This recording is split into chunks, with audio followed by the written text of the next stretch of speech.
வணக்கம் நண்பர்களே.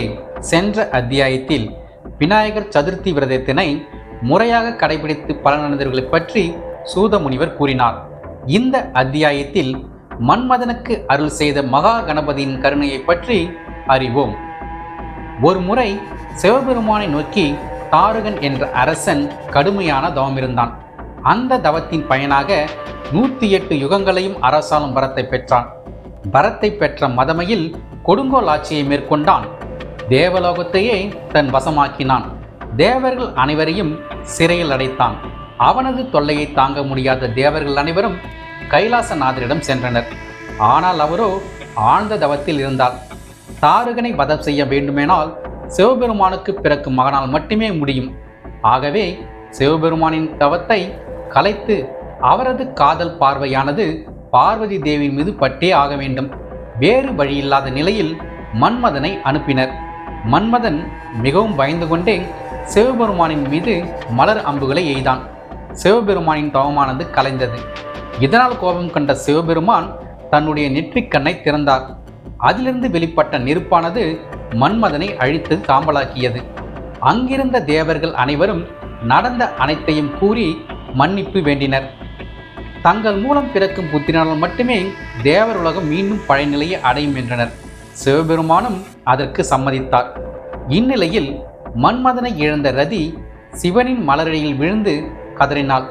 ரதி, கலங்காதே, மன்மதனின் அங்கமாகிய உடலை இழந்து விட்டான். அதனால் அவன் உன் கண்களுக்கு மட்டும் தெரியும்படியான வரத்தை கொடுக்கிறேன் என்றான்.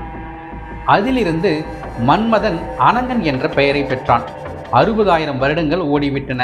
தேவர்கள் அனைவரும் பொறுமை இழந்து மீண்டும் சிவனை நாடினர்.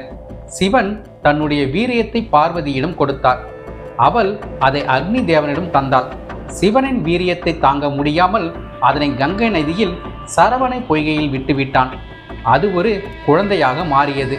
குழந்தைக்கு கார்த்திகை பெண்கள் தங்களது தாய்ப்பாலை கொடுத்து வளர்த்தனர்.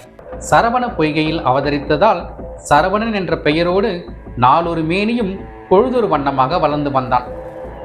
தேவர்கள் அனைவரும் அவனது அவதார நோக்கத்தை நினைவுபடுத்தினர். உடனே கானகம் சென்று விநாயக பெருமானின் சாட்சார மந்திரத்தை ஜெபித்தார். உடனே அவரது முன்னால் தோன்றிய கற்பக விநாயகர், ஈசனின் மகனே, உனக்கு தாரகனை வெல்வதற்கான சகல வல்லமையினை தந்தோம். மேலும் இன்று முதல் என்னுடைய வாகனமான மயிலானது உன்னுடைய வாகனமாகட்டும் என்று சொல்லி மறைந்தார். சரவணன் அந்த இடத்தில் விநாயகப் பெருமானின் சிலையை பிரதிஷ்டை செய்து 60,000 அருகம்புல்லை கொண்டு பூஜித்தார். அந்த தலம் மயிலேசம் என்றும் அவர் வழிபட்ட விநாயகரானது இலக்க விநாயகர் என்றும் பெயர் பெற்றது.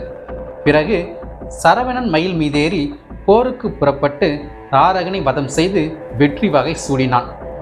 கந்தனுக்கு அருள் செய்த விநாயகப் பெருமான் அடுத்ததாக மன்மதனுக்கு எவ்வாறு அருள் செய்தான் என்பதனை அடுத்த அத்தியாயத்தில் அறிவோம்.